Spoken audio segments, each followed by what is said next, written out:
عليكم ورحمة الله وبركاته. ازيكم يا بنات؟ يا رب تكونوا بخير. النهاردة ان شاء الله هنعمل مع بعض اكلة حلوة جدا، وكلنا معظم الوقت بنشتريها من بره لانها ما بتظبطش معانا. بس انا هعملها لك بمقادير حلوة قوي وهتظبط معاكي وهتطلع طرية وحلوة جدا، وهي الكفتة. كفتة زي بتاعة الحاتي بالظبط، يعني مش هتختلف كتير، من غير ولا بصل ولا طماطم ولا اي حاجة من دي، هي توابل وبس، وهتطلع معاكي مظبوطة 100%. يلا نقول معانا المقادير.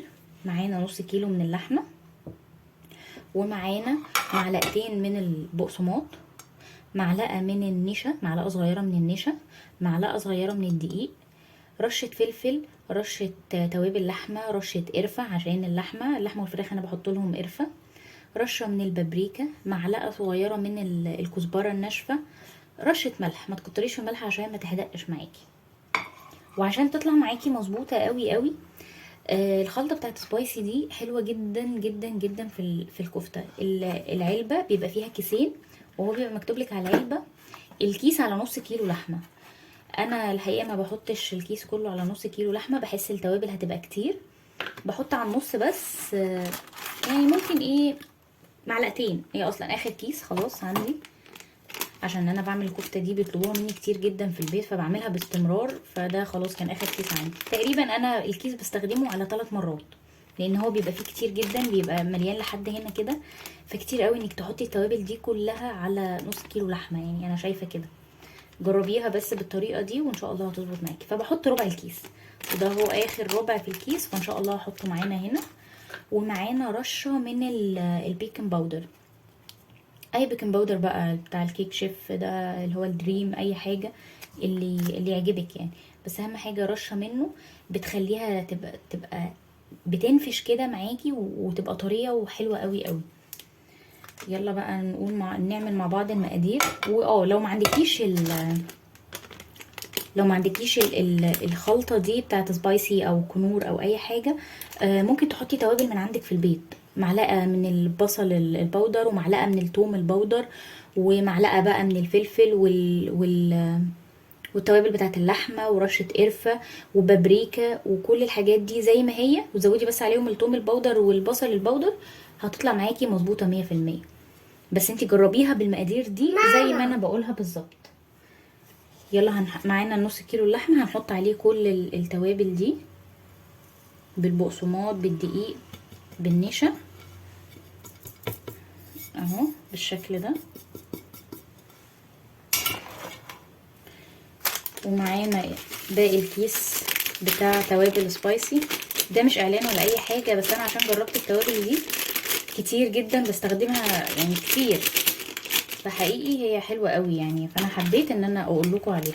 ورشه من مش هنحط طبعا الكيس كله، احنا هنرش رشه، اهي الرشه اللي انا رشيتها دي، بس مش اكتر من كده. وهنميكس بقى الحاجات دي كلها في بعضها كده وارجع لكم تاني. رجعت لكم تاني بعد ما خلاص قلبت كل التوابل والمكونات اللي عندي في اللحمه.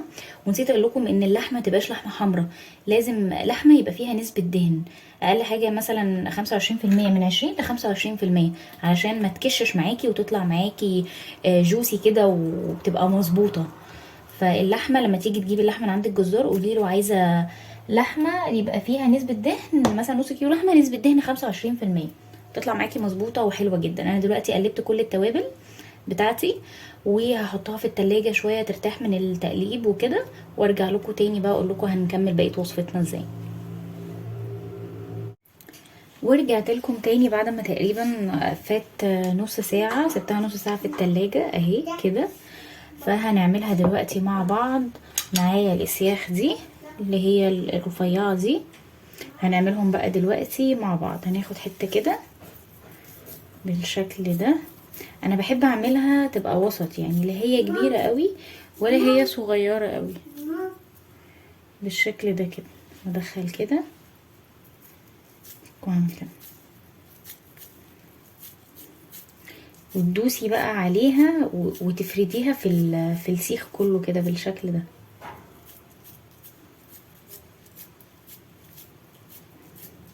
كده.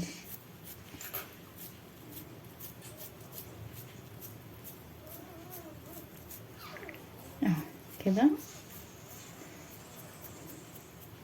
اهي، تبقى بالشكل ده. انا بحب الواحد يبقى كده، يعني السيخ الواحد يبقى بالشكل ده كده بالحجم ده. اعمل معاكم واحد كمان، والباقي طبعا مش هعمله قدام الكاميرا عشان ما اطولش عليكم، بس انا بوريكم ايه الطريقه. يعني بمسكها كده بالشكل ده كده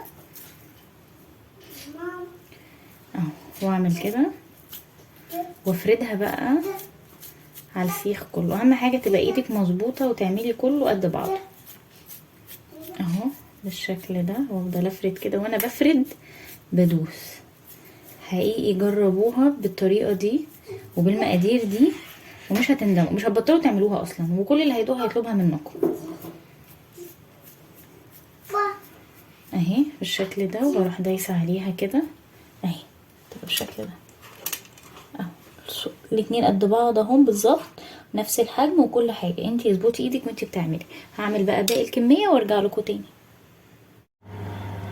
ورجعت لكم تاني بعد ما خلاص خلصت الكميه كلها زي ما وريتكم، وده الشكل اهو. بصوا الاسياخ كلها بحجم واحد اهي. انا بحب الحجم ده كده عشان يعني الحجم بيبقى على قد الرغيف كده اللي هنا اللي من اكتوبر. يعني عارف العيش في اكتوبر قد ايه؟ هو العيش بيبقى صغنن كده، فهي الواحد بياخد سيخ على رغيف وعليه طحينه بقى وشويه سلطه ما اقولكوش. فانا هنا خلاص خلصت البتاع بتاعي، السياخ كلها، الكميه كلها بتاعه الكفته، وهندخلها الفرن. باجي بقى عشان ادخلها الفرن ما بحطهاش في الصينيه دايركت كده على طول.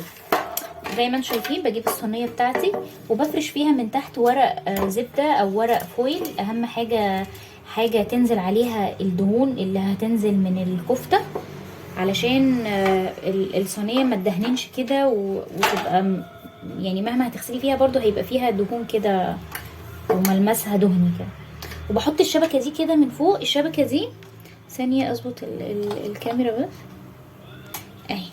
الشبكه دي عندي بتاعت الشوايه بتاعتي اللي بالكهرباء، فانا دايما لما بشوي كفته او هشوي حاجه في الفرن او هعمل اي حاجه بحطها عليها، ما بحطش حاجه دايركت كده على الصينيه، وارص عليها الاسياخ بالشكل ده كده. لما تعمليها كده بتطلع الكفته معاكي طريه، يعني طريه قوي. مش الدهون اللي بتنزل منها ما بتبقاش بقى لازقه فيها لانها صفت تحت، نقطت تحت كده. فبرص كده بالشكل ده وبدخلها الفرن على درجة حرارة 180 في الفرن من تحت. ما بشغلش الشواية خالص، في الفرن من تحت على درجة حرارة 180. وتسيبيها بقى براحتها خالص وتبصي عليها. يعني هي ما بتكملش نص ساعة، يعني سيبيها ربع ساعة في الفرن وشوية كده، وتروحي بص عليها بعد ربع ساعة تقلبيها على الناحية التانية وخلاص، وربع ساعة كمان وتخرجيها بقى من الفرن وهتدوقي احلى كفتة. انا هوريها لكم بعد ما تطلع هتشوفوها خطيرة اهي. برصها كده بالشكل ده وهدخلها بقى الفرن دلوقتي على درجة حرارة 180 لمدة نص ساعة، كل وش ربع ساعة. فهدخلها وبعد ما اخرجها هوريها لكم. ورجعت لكم تاني بعد ما خلاص طلعتها من الفرن، وده شكلها لسه طالعه من الفرن حالا دلوقتي زي ما انتم شايفين اهو. الصباع زي ما هو ما كشش ولا حصل له اي حاجه. شايفين شكلها عامل ازاي؟ وبصوا بقى نسبة الدهن زي ما بقول لكم، نسبة الدهن تبقى 25%، تبقى طالعة بتلمع بالشكل ده كده زي ما انتم شايفين كده. ما كشتش، ما جرالهاش اي حاجة اهو. بصوا يعني ده كنت انا كان تقريبا اكبر واحد كنت عاملاه. بصوا شايفين ما كشش خالص، ولا كش في العرض بتاعه ولا كش في الطول بتاعه ولا اي حاجة، زي ما هو. والطعم حكاية. استنوا سخنة بس لسه اهو.